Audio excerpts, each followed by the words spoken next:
Dios les bendiga, hermanos. Les habla su hermano y amigo José Plasencia del canal La Fe de la Iglesia. En esta ocasión tenemos a un invitado muy especial.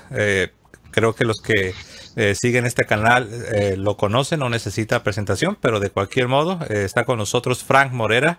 Él se dedica a la enseñanza y a la apologética católica. Hermano Frank, Dios te bendiga. ¿Cómo estás, hermano? Amén. Igual para ti y para todos los que se sintonían. La paz del Señor esté con todos ustedes. Pues nací en Cuba, me crié en Cuba comunista. O sea que en Cuba, cuando tú eres católico, tienes que ser católico. Ahí sí no hay opción, porque sabes que abrazando la fe, pues pierde los pocos privilegios, entre comillas, que te puede dar el gobierno, que no son muchos, pero hay gente que los coge. Mi familia, pues, una familia católica de mucha raíz católica, y yo tuve que escoger y escogí a Cristo y no me arrepiento. Entonces, pues en Cuba estuve casi todo el tiempo pues fajándome con los comunistas, otro tipo de apologética. La apologética era de contrateos, ¿no? Y pues sobrevivir, por poder estudiar, porque los católicos estaban extremadamente marginados en ese momento, que fue uno de los peores momentos que tuvo la iglesia en Cuba. Después pues vine para acá, pues, exiliado para Estados Unidos, y me dije, bueno, ya no voy a tener que fajarme más con nadie. Y entonces llegué aquí y me encontré algo que es tan malo como el comunismo, que son las sectas.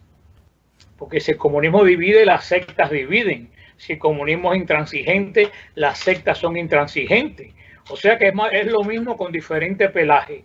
Entonces me encontré las sectas aquí, y yo siempre he tenido un sentido muy, solo se lo debo a la iglesia, un sentido de lo que es la justicia, ¿no? Y me di cuenta que eran extremadamente injustos con el trato que le daban a la iglesia.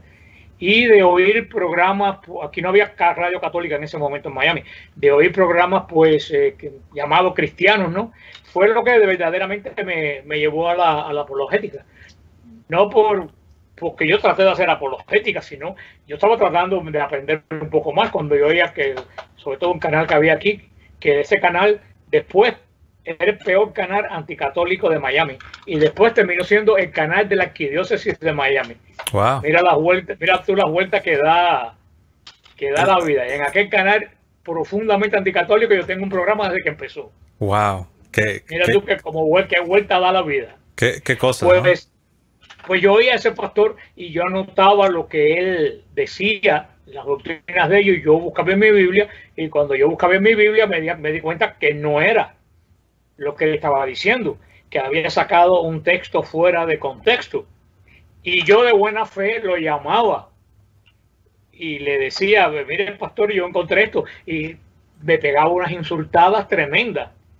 Entonces yo me di cuenta y yo dije, no, esto no viene de Dios, porque inclusive fui varias veces a verlo y le llevé libros del concilio. Yo todavía mi buena fe pensando que estaba equivocado, y después me di cuenta que estaba cuidando los frijoles. Pero bueno, así empezó la apologética mía. Un pastor anticatólico me indujo a la apologética. Wow. Y después cuando comenzó el radio católico de la arquidiócesis, que compraron ese canal, dicho pastor se murió, y el hijo, que no le importaba nada, vendió el canal y se lo vendió a la iglesia católica. Wow. Por cosas de esas de la vida, que siempre vamos a entrar en la historia muy larga, pues terminé la segunda semana con un programa en ese canal, hablando donde el pastor criticaba a la iglesia. Wow. Y cosa que ni en mis peores sueños yo me podía haber imaginado. Y bueno, estoy en ese canal, estoy en el canal arquidiocesano desde que comenzó. Y después de eso, por otras vueltas que da la vida, porque yo nunca he buscado nada, yo lo que quería era tranquilidad. Madre Angélica me contactó cuando jubileo del 2000, porque quería abrir una sección de apologética en español. Y yo le dije que sí, y hablamos, y bueno, desde el 98 empecé a contestar las preguntas católicas en EWTN, en la sección de apologética. Y de ahí también pues fundamos un ministerio de estudios bíblicos y apologética a finales de los 80 en la parroquia, y seguimos con ese grupo que se llama Ministerio Siloé hasta el día de hoy. Wow, qué tremenda bendición. No conocía esa parte de tu historia que nos has contado. Muy, muy interesante. Me llama la atención sobre todo la parte donde dices, hermano Frank, que tú eras simplemente un católico queriendo instruirte, queriendo aprender más y amabas con este pastor y lo que dices, ¿no? Que incluso te maltrató, ¿no? Te maltrataba. Seguramente él pensaba que eras un apologista, que estabas simplemente retándole. Y no, eras simplemente un católico que querías conocer tu fe y querías realmente estar seguro de lo que creías. Exactamente, yo estaba instruyéndomela porque de verdad yo sabía, en Cuba yo había estudiado un poco la Biblia, Génesis, los Salmos, un poco los profetas, pero en sí en el Antiguo Testamento no me había adentrado en el Antiguo Testamento. Y yo lo que hacía era cuando yo encontraba una duda, yo le preguntaba, le decía, mire, a mí no me compagina esto con... O cuando él decía algo de la Iglesia Católica, yo le decía, mire, pastor, disculpe, lo que usted dijo no es así, nosotros no hacemos eso. Y me decía que yo era un idólatra, que entraba para insultar, un fanático, qué sé yo, hasta que dije, bueno, se acabó. Oh, wow.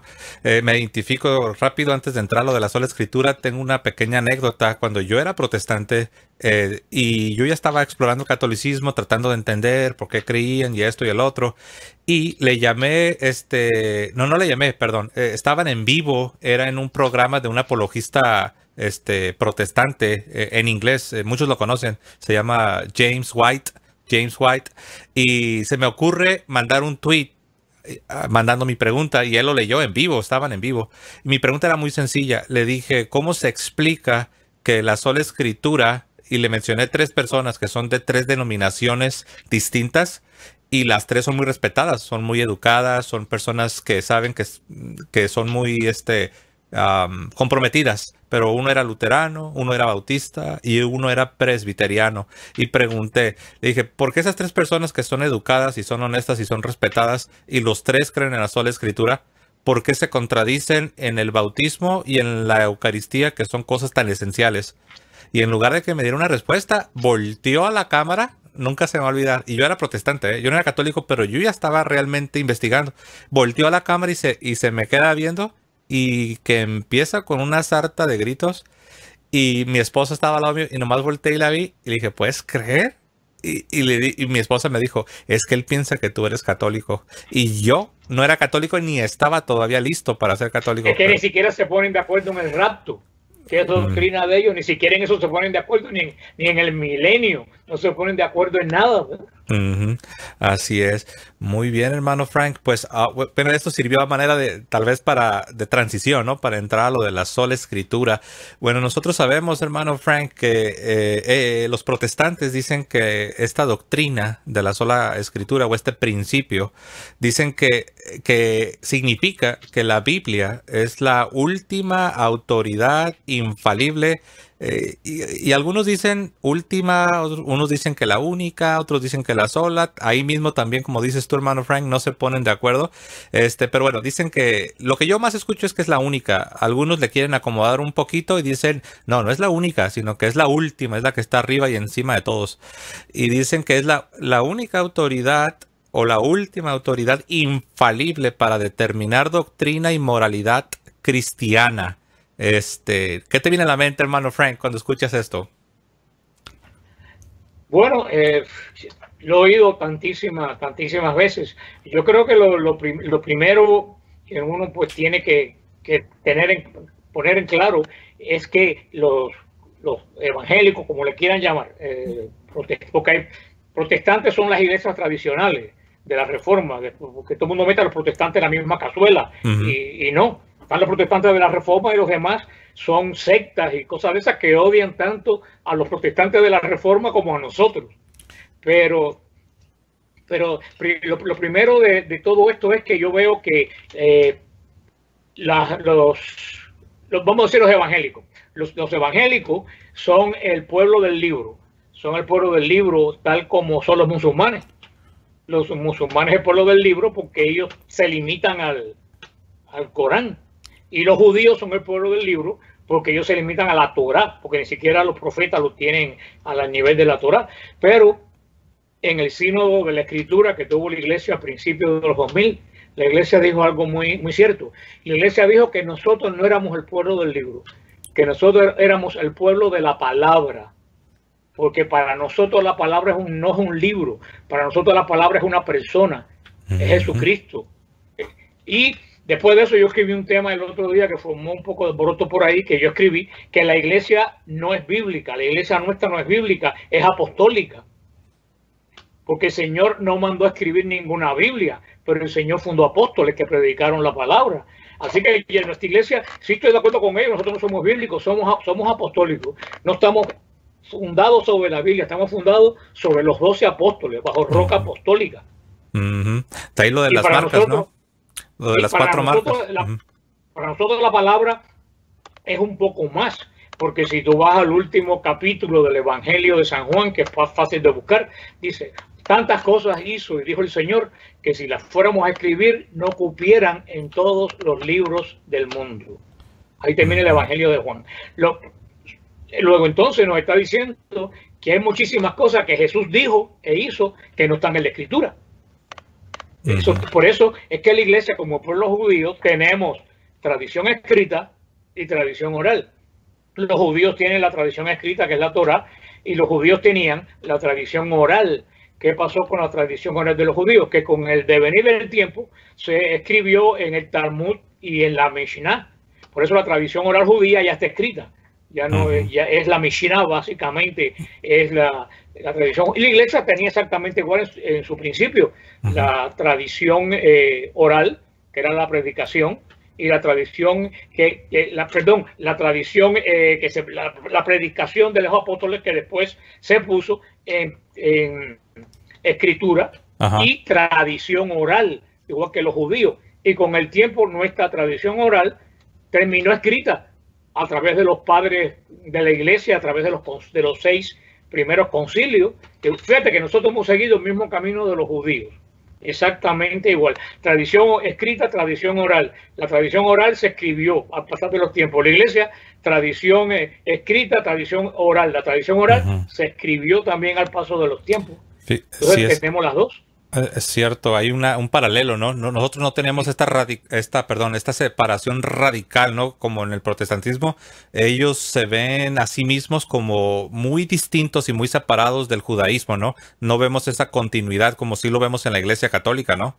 Bueno, no te creas que hay judíos aquí en Centroamérica que son de la tribu de Atahualpa Yupanqui, porque ahora les ha dado por ser judío a muchos latinoamericanos. Yo digo que son de la tribu de Atahualpa, porque de ninguna de las 12 de Israel son, así que no digan. Sí, he escuchado de... Aquí han llegado al canal, llegan personas y me dicen cosas así como soy hispano y soy de los verdaderos israelitas, y uno hasta el nombre de su canal se llama Buscando a los Israelitas en Hispanoamérica, no sé qué cosa. Pero bueno, mira, hermano. Tú sabes cómo los judíos en Israel se divierten con eso, ¿eh? No, sí, me imagino que sí se han de reír, ¿no? Es triste las personas que han caído en esa trampa. Mira, hermano, te voy a leer aquí rápido. Tengo una lámina, la voy a leer sobre esto que acabas de decir, que la palabra de Dios no solo es lo escrito, y lo voy a leer, aquí está, mira, ahí viene, lo voy a leer. Dice así, en la Biblia, la expresión palabra de Dios, cuando encontramos esa frase en la Biblia, se refiere a oral y escrita, y no solo a lo escrito. Y ahí está el pasaje famoso, ¿no? Según a los Tesalonicenses 2:15. Y la misma Biblia, vemos que en la misma Biblia se refuta la idea de que solo lo escrito. Ahora, algunos tratan de decir, no, yo no creo en solo lo escrito. Entonces la pregunta es, si no crees en solo lo escrito, entonces, ¿de dónde esta idea de sola escritura, no? Hay como mucha contradicción. ¿Tú cómo ves, hermano? Es que, mírate, si tú le preguntas a un protestante, ¿cuál es la base de la fe? Ellos sin duda te van a decir la Biblia.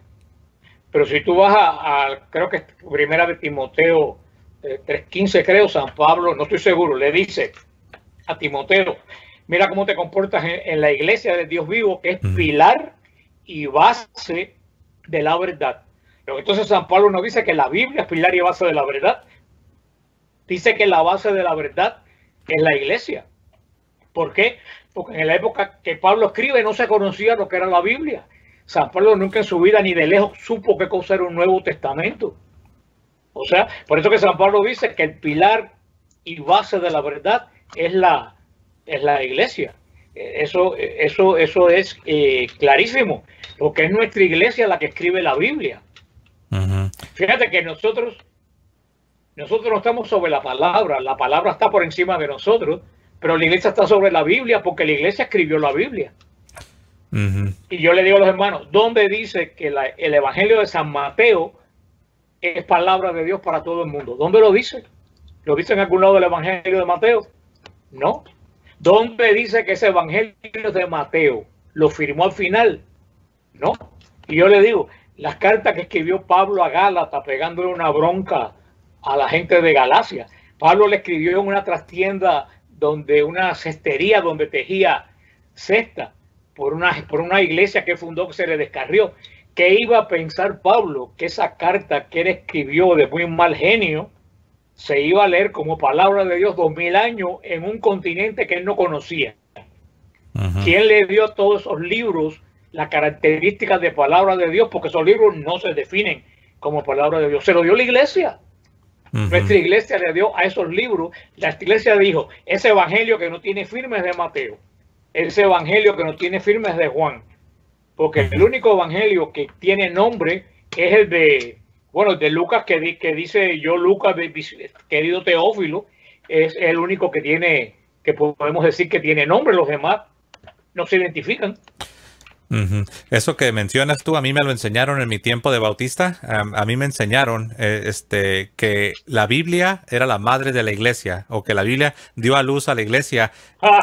y no, pues cuando uno va a la misma Biblia, lo interesante es cuando uno va a la misma Biblia te das cuenta que no, que la iglesia precede al Nuevo Testamento. La iglesia precede a la parte escrita de la palabra de Dios.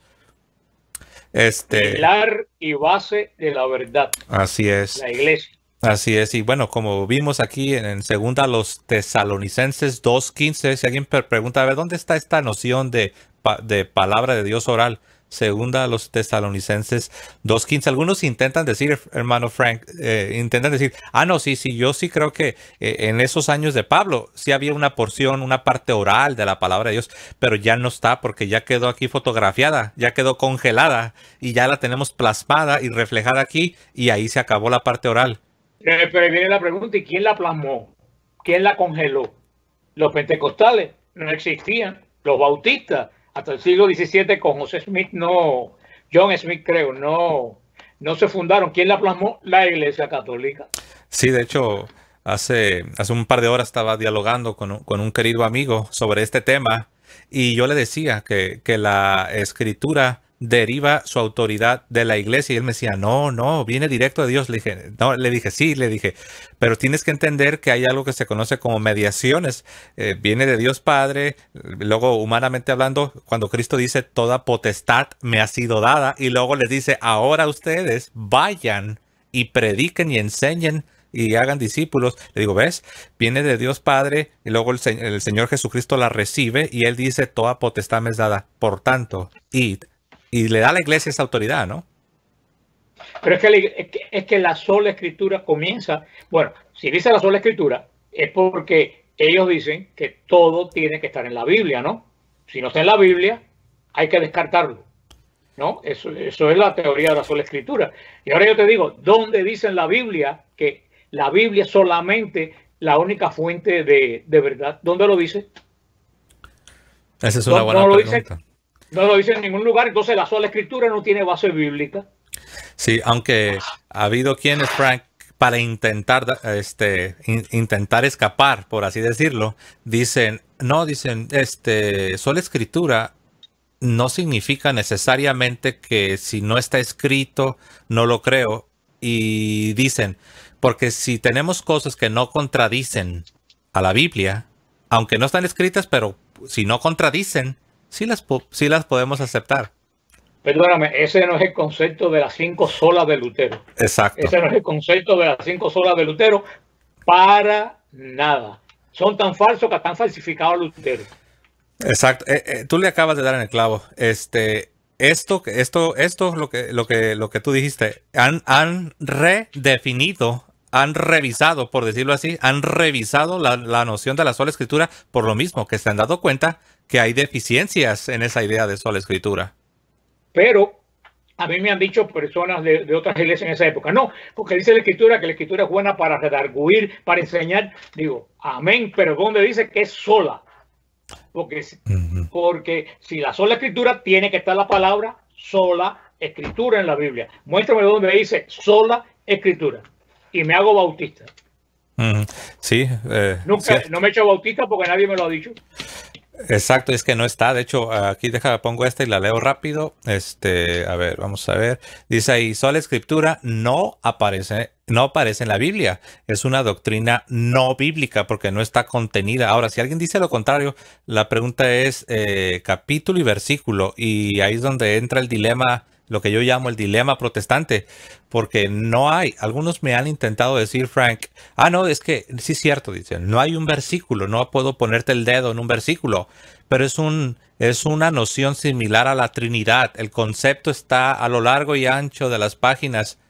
Pero entonces no es sola escritura, porque entonces tenemos que descartar la Trinidad también. Sola escritura es sola escritura. Así si es. Tú quitas sola, queda escritura. Y escritura, entonces podemos llegar a otra conclusión. Pero no es sola escritura. Así, de hecho, hay una... Con la sola escritura tú tienes que desechar la Trinidad.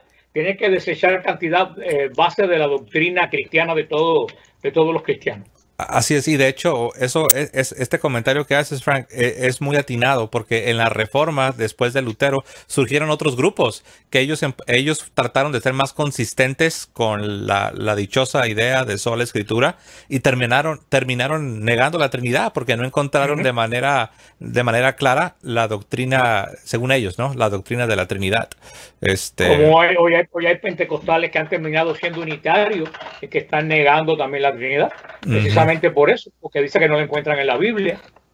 Así es. Algunos también, Frank, confunden, y aquí lo voy a poner y lo leo rápido. Dice así, dice, la Biblia condena las tradiciones de hombres, pero, es decir, lo que está condenando la Biblia, y eso está en Mateo 15, del 2 al 6, lo que está condenando ahí son las interpretaciones privadas de ciertas personas, esas son las tradiciones de hombres. Pero dice ahí, la Biblia no condena la tradición apostólica que se ve en 1 Corintios 11:2 y 2 Timoteo 2:2, que dicho sea de paso, en la Reina Valera, si uno va y busca estos versículos, hermano Frank, que acabo de poner en pantalla, uno va a decir, caray, pues ¿de qué habla este José Plasencia? Porque aquí no veo tradición por ninguna parte. Pusieron enseñanza, creo. Sí. Que padeira es la palabra que va ahí de que en griega que se traduce como tradiciones. Ellos la cambiaron. Sí. Por eso esa Biblia no sirve para nada, ¿no? Sí, la cambiaron. Y a mí me dio un poquito de coraje cuando yo empecé a descubrir esas cosas como protestante. Y me di cuenta, dije, me sentí defraudado, Frank. Me sentí como... Si tú me preguntaras, ¿en qué momento te llegaste a sentir decepcionado, José, cuando estabas descubriendo la verdad de la Iglesia Católica? Yo creo que en este punto, cuando me di cuenta que a propósito quitaron la palabra tradición y, como dices tú, pusieron o enseñanza o instrucción, qué sé yo, dije yo, mira, nada más para que el protestante al leer la Biblia no tenga la noción de una tradición en el sentido positivo, porque ¿sabes qué, hermano Frank? Sí dejaron la palabra tradición en el Nuevo Testamento, pero únicamente cuando se utiliza de manera negativa. Negativa, claro. Pero fíjate que interesante, porque es que se está leyendo la escritura fuera de contexto. En San Mateo no puede condenar la tradición de la iglesia, porque en ese momento no existía la tradición de la iglesia, ni existía la iglesia. Cuando Cristo condena las tradiciones, ¿qué tradiciones está condenando? Las de la ley, las de los judíos. ¿Cómo Cristo va a condenar algo que falta cientos de años para que suceda? ¿Qué fruto hubiera encontrado los judíos con eso? Es que eso es absurdo. Así es. Igual que cuando dicen, no, porque Cristo permite el divorcio, porque le dijo a ustedes Moisés le permite dar libelo de repudio. Digo, pero Cristo le está hablando a los judíos.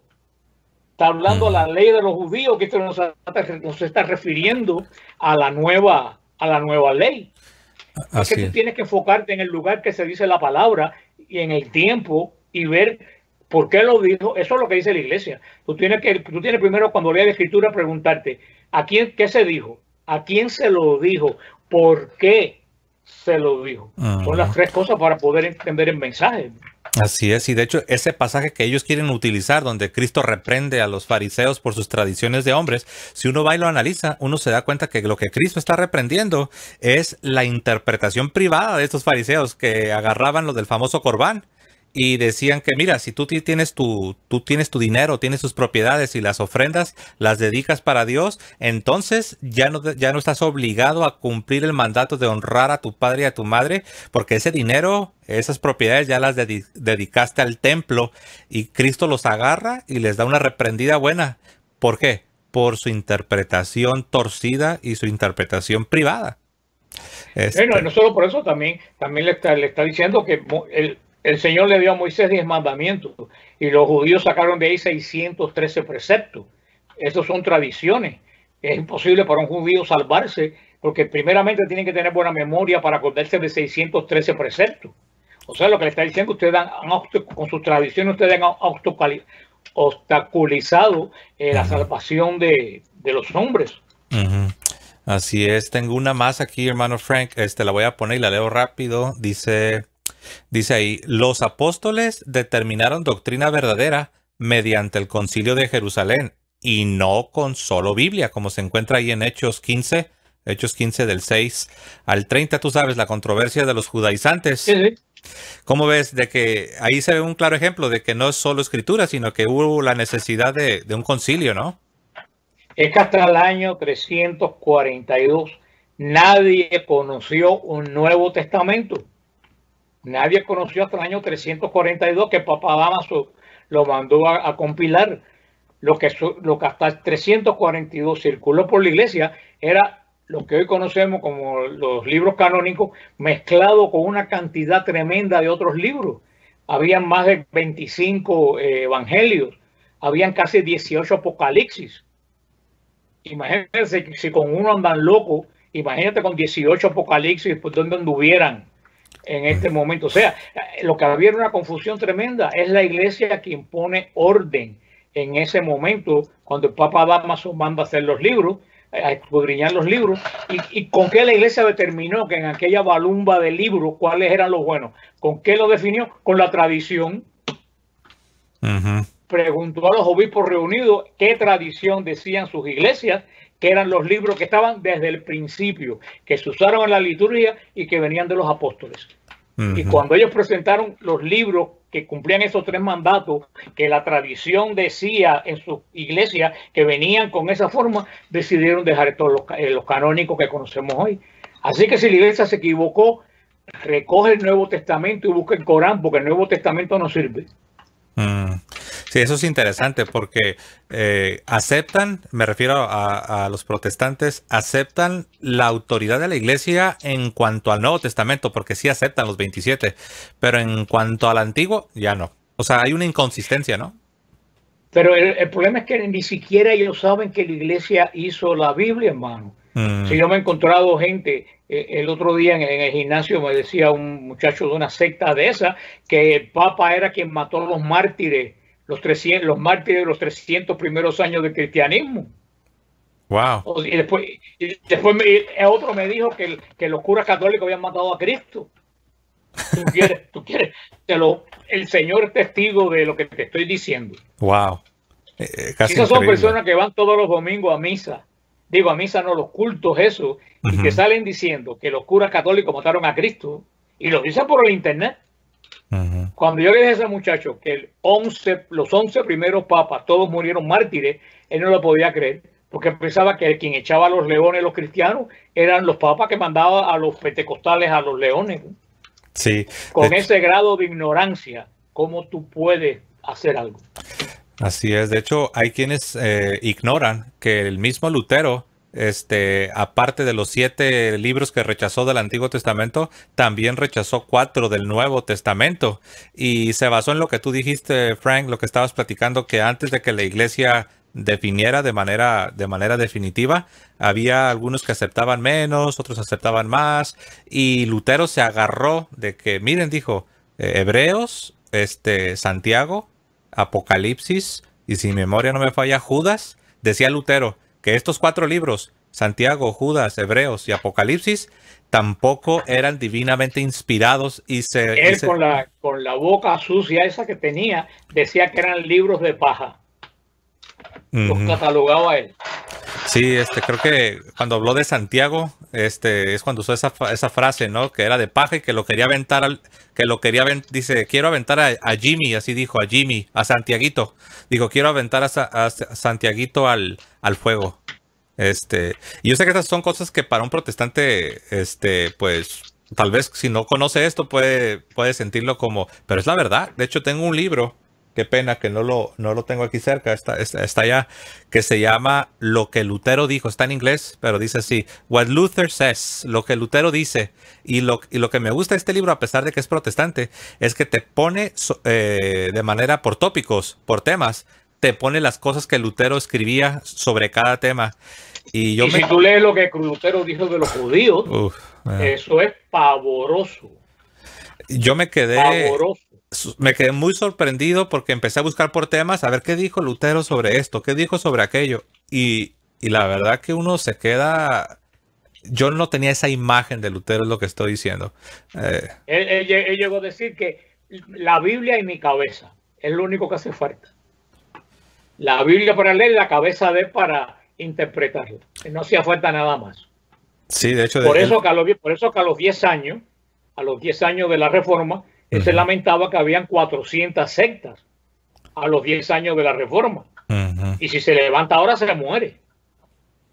Sí, de hecho, pues él dijo la famosa frase en la famosa dieta de Worms, ¿no? Que dijo que su conciencia estaba cautivada, según él, ¿no? Su conciencia estaba cautivada a la palabra de Dios. Pero eso es subjetivismo, porque cualquier persona puede decir lo mismo. Yo ahorita puedo levantar la Biblia y decir, mi conciencia está cautivada por la palabra de Dios. Sí, pero pues eso... Su conciencia estaba cautivada por los príncipes alemanes, que fueron quienes cautivaron su conciencia. Pero fíjate que yo siempre digo, si Lutero se levantara hoy, saldría corriendo para una iglesia católica y pediría reingresar. Si Lutero ve las sectas, Lutero hubiera terminado católico otra vez.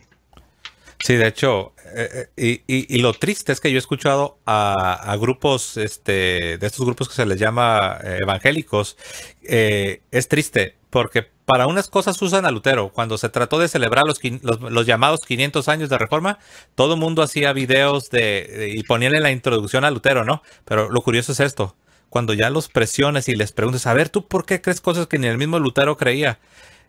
Ahí ya se desentienden de Lutero. Dicen, no, Lutero no, él no terminó de comprender toda la verdad, él no fue iluminado de la manera tan clara como ahora somos iluminados. Y uno se queda que, ¿qué?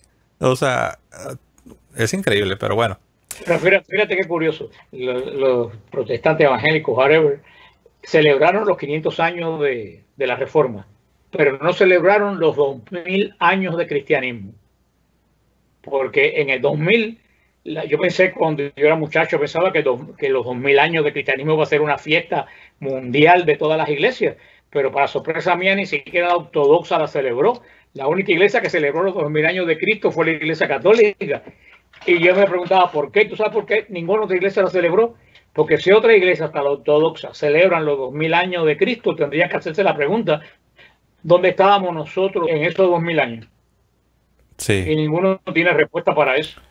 Eso es cierto, y yo puedo testificar, porque ahora como católico yo siento libertad para hablar de cosas que como protestante no, porque me iba a sentir en una contradicción. Me refiero a la historia, me refiero a concilios, me refiero a padres. Por ejemplo, como protestante yo podía dar una cita de un padre aquí, una cita de un padre allá, pero yo nunca me preguntaba quiénes eran esos padres, nunca me preguntaba si eran sacerdotes o no eran sacerdotes, si ofrecían la Eucaristía o no ofrecían la Eucaristía, si creían la tradición apostólica. Nada de eso me importaba. Yo nada más agarraba una cita a mi conveniencia que más o menos se parecía a lo que yo creía y pensaba que eso era suficiente. Y obviamente... Sí, a mí me mandan esa cita y yo después le digo, bueno, ¿qué? ¿Tú crees lo que dice este padre? Sí, bueno, mira lo que dice de la Eucaristía. Entonces, ¿tú lo crees también? No, eso no. Entonces tú no eres fundamentalista. Pida, tú lo tomas todo o lo dejas. Exacto. Y eso es la verdad, ¿no? Aquí tengo una más, vamos a ver. Ya la dijiste tú, nada más la presento ahí en la pantalla, tú ya la dijiste, dice ahí, la misma Biblia dice que el fundamento de la verdad es la iglesia y no el principio o el dogma protestante de solo la Biblia, ¿no? El Señor dijo, edificaré mi iglesia, es su iglesia lo que el Señor nos ha dejado, ¿no? Eso, pero tú ya lo comentaste y déjame ver si es que el Señor nos dio una sola instrucción de que escribieran absolutamente nada. Él fundó una iglesia, pero él no dijo escriban nada. Él no dio mandamiento de escribir, dio mandamiento de predicar. Pero entonces tú te das cuenta que ya no tiene base bíblica. Así es. Cero. Y aquí viene otra, hermano Frank, que esta es la que yo me he dado cuenta que más les cuesta trabajo a los protestantes darse cuenta de esta que viene. Y aquí viene, la voy a leer, dice así. Dice, la Biblia no se interpreta sola. Jesús instituyó maestros en la iglesia para librarnos del error. Efesios 4 del 11 al 15. Me he fijado que esta idea, o sea, para un protestante que se dé cuenta que la Biblia no se interpreta sola y que requiere de un intérprete, pero no solamente de un intérprete, sino de un intérprete que su interpretación sea infalible, libre de error, sino para qué confiar, ¿no? ¿Tú cómo ves tú sabes que ellos dicen que sí se interpreta sola la Biblia, la mayoría, ¿no? Bueno, pues entonces pues, el Espíritu Santo perdió juicio, porque hay como 80,000 interpretaciones diferentes. Entonces, ¿cuál de todas las interpretaciones es? Si todas tienen la verdad, ¿por qué se contradicen? En la palabra de Dios se va a contradecir ella misma. King Jones con la Biblia mató 900 en Guyana. David Koresh pobló el Hueco con 70 personas adentro con la interpretación de la Biblia, de él. Es que mira lo que dice 1 Corintios 15, del 1 al 2. Dice, hermano, les recuerdo la buena nueva que les prediqué y que ustedes recibieron y en la que perseveran firme. Por ese evangelio ustedes se salvan. Ahora bien, lo mejor, con tal que lo guarden tal como yo se los prediqué. De otro modo, han creído en vano. Fíjate, dice San Pablo, no es como ustedes lo interpretan. Ustedes tienen que creerlo como yo se los prediqué. ¿Y qué fue lo primero que hizo San Pablo antes de ir a predicar? Subir a Jerusalén a presentar la doctrina a los apóstoles. San Pablo no dice, ahí les mando la Biblia para que la interpreten. Y dice, no, tienen que guardarlo tal como se los prediqué. Y la otra parte, el sello de todo, si no han creído en vano. ¿Cuánta gente creyendo en vano hoy en día? Wow. Y de hecho, algo interesante en ese pasaje que acabas de citar, Frank, ahí dice cómo se los prediqué, ¿verdad? Entonces ahí está implícita la predicación de viva voz, ¿verdad? Oral. Exactamente, oral. Wow. Y es que no había, como se lo hizo Timoteo, enseña a otros lo que yo te enseñé. No le dice, pásale el evangelio, la carta, no, enséñale a otros lo mismo que yo te enseñé a ti y que yo recibí a mi vez de otros. Esa es la prueba más clara que hay de lo que es tradición. Ciertamente, ciertamente. Déjame ver si creo que por aquí tengo uno más ya para que no nos gane el tiempo. Dice aquí, bueno, aquí está, dice, la idea de solo la Biblia es ilógica. ¿Cómo es posible que el supuesto dogma más importante del protestantismo no aparezca en la Biblia? No aparezca de manera, pero eso también creo que ya lo mencionamos al principio, ¿verdad? Sí, la sola fide.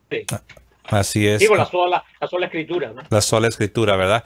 Aquí viene uno más, vamos a ver, aquí está.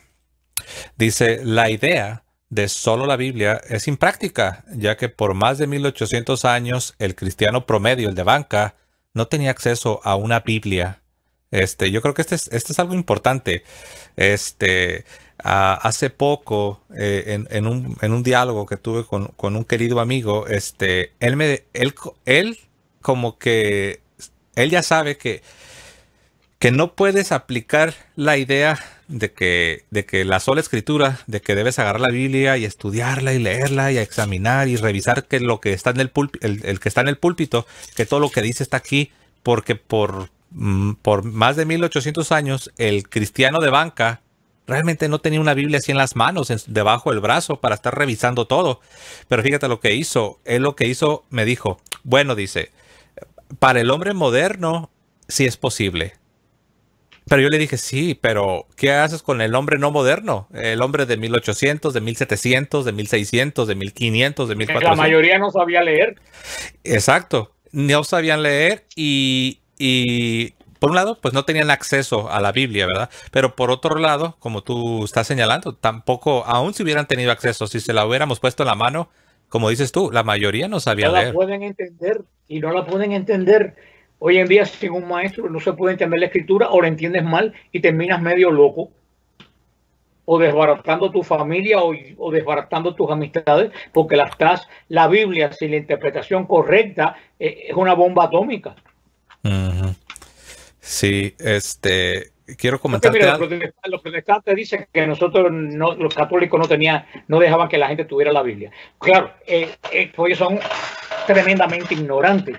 Cuando yo digo ignorante, no quiero decir falta de educación, porque conozco muchas personas educadas que son ignorantes, porque nada más que conocen el pedazo de ellos, no conocen el resto. Ellos no saben que hasta que surgió la imprenta, escribir, los sacado los estudios, escribir una Biblia antes de la imprenta llevaba 10 años escribir una Biblia, porque eran los monjes quienes tenían que escribir letra a letra con la luz que le entraba, que era en Europa, que tenían 4, 6 o 7 horas de luz que entraban por las ventanas, y ahí tenían las horas de oración. O sea, los monjes tenían que escribir letras toda la Biblia y te llevaba 10 años. ¿Cuántas Biblias se podían tener?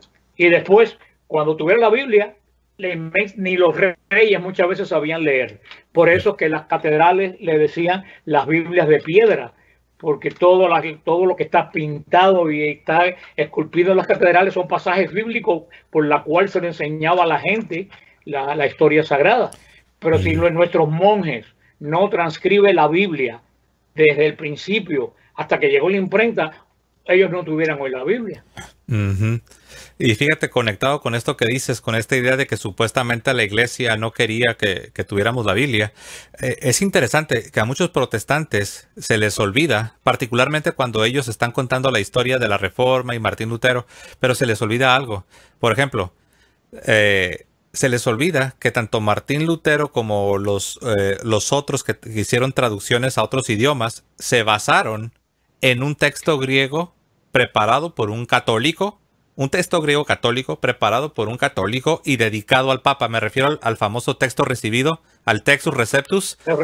Todo el mundo habla, no, que el Textus Receptus, que de ahí se hizo la traducción a todos los idiomas, y de repente yo me quedo, ¿se te olvida que el Textus Receptus era un documento católico preparado por un católico que es Erasmo de Rotterdam, que murió católico? De hecho, Erasmo de Rotterdam, al principio también estaba buscando reforma dentro de la iglesia, porque había corrupción en algunas cosas, pero después cuando Erasmo de Rotterdam se da cuenta que Lutero se radicaliza, entonces él se lava las manos y dice, no, yo aquí no.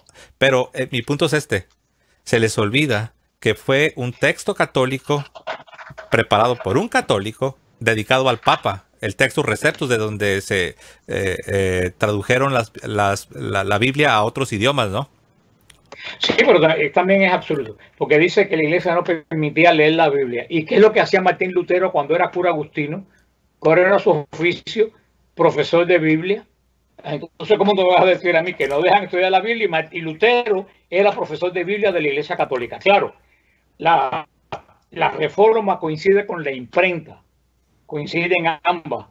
Entonces, con la imprenta, la Biblia se puede hacer, montones de Biblia en un día se pueden hacer. Entonces la Biblia se empezó a esparcir. Pero ¿qué pasó con la iglesia? Cuando vio el resultado que de una sola división de Lutero a los 10 años había 400 sectas, la iglesia dijo, las personas no pueden leer la Biblia sin la traducción, sin la enseñanza adecuada, porque van a terminar como los protestantes.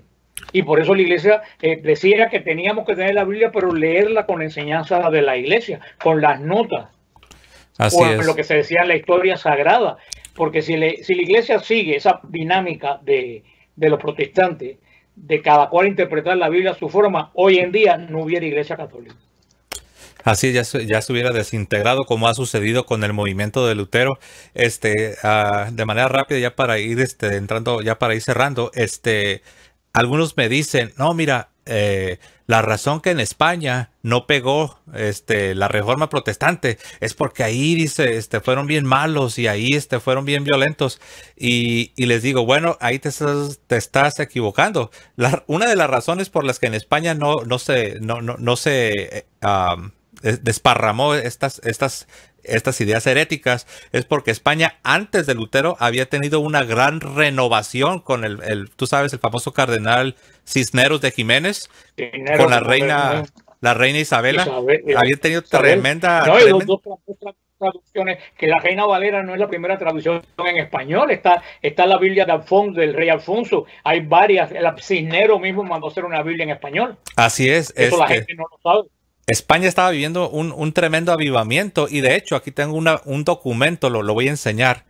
Esto precede a Lutero, esto precede aún al Textus Receptus que era también católico y lo enseño. Me refiero a la Biblia Complutense. Vean qué maravilla. La voy a enseñar aquí. Yo creo que esa es la de Cisneros, ¿no? Sí, exacto. Esa es la de Cisneros y es una maravilla. La voy a enseñar aquí. Ahí viene. Véanla, esta Biblia, ni siquiera tengo la capacidad para describir todas las características que tiene esta Biblia.